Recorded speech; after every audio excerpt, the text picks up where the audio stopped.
தான். இந்த ஃபுல் ஸ்க்ரூவில் வந்து ஆன் பண்ணிட்டியா? நல்லது. இந்த இதில் வந்து இந்த நட்டு வந்து இப்படி தொங்க விடுற மாதிரி ஒரு 1 ஸ்கொயரோ இல்லை 2.5 இது வச்சு இந்த இடத்துல இப்படி வச்சு நல்லா முறிக்கிற வேண்டியதான். முறிக்கிட்டு அப்படியே என்ன செய்வீங்க, ஒரு இன்சுலேஷன் டேப்பு ஃபஸ்ட்டு போட்டுக்கிறோம்.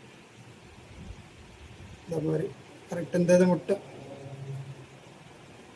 டேப் போட்டுட்டு அதுக்கடுத்து மட்டும் ஒரு ஒரு இன்ச்சு மட்டும் வெளியே தெரியுற மாதிரி வச்சுக்க வேண்டியது. மிச்சத்துக்கு வல்கனைசரை போட்டு நல்லா கிச்சுண்டு இந்த இந்த ஸ்க்ரூக்கு இது வயரை டைட் பண்ணதை வந்து உள்ளே தண்ணி இறங்காத அளவுக்கு வச்சு நல்லா ஹெல்பேஸ் நல்லா போட்டுட்டு உருட்டி வச்சுட்டு திருப்பி ஒரு டேப்பு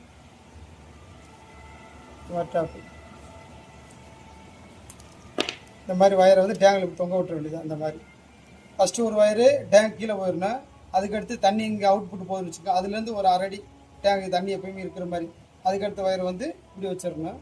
மேலே வந்து ஓவர்ஃபுல்லுக்கு வயர் வச்சிடணும். இந்த 3 வயரையும் கரெக்டாக வச்சு விட்டு ஒரு முடிச்சு போட்டு இந்த இங்கே K6 வயரை வந்து அந்தந்த கலருக்கு ஜாயின் அடிச்சுக்க வேண்டியது. வேலை முடிச்சு அந்த கலர் தான் இதில். இப்போ இதில் பார்த்தீங்கன்னா தெரியும் இதில் எது குட்டையாக இருக்குது. குட்டையாக இருக்கிற வந்து தண்ணிக்குள்ளே ஃபுல்லாக கீழே இருக்கிற வயர் இந்த இதில் மாட்டிடணும். அடுத்து அதுக்கடுத்து மேலே இருக்கிறது அந்த எந்த இடத்துல வந்து ஆன் ஆகிறதுக்கு அந்த வயரு அடுத்த லெவலு. இது அடுத்து நீளமான வயர் இதில் என்ன செய்யணும்னா ஓவர்ஃபுல், இது டச் ஆனே ஆஃப் பண்ணுற மாதிரி இதான் கான்செப்ட். இதில் அதேமாரி 3 வயர் வந்துடும். ஃபஸ்ட்டு வந்து அந்த நம்ம 2 இருக்கும், அந்த ஆன் பட்டன்லேயே ஒன்று ஸ்டார்டிங்கும் ஒன்று ரன்னிங் இருக்கும். ரன்னிங்க்கு வந்து இந்த இதை கொடுத்துட வேண்டியதான்.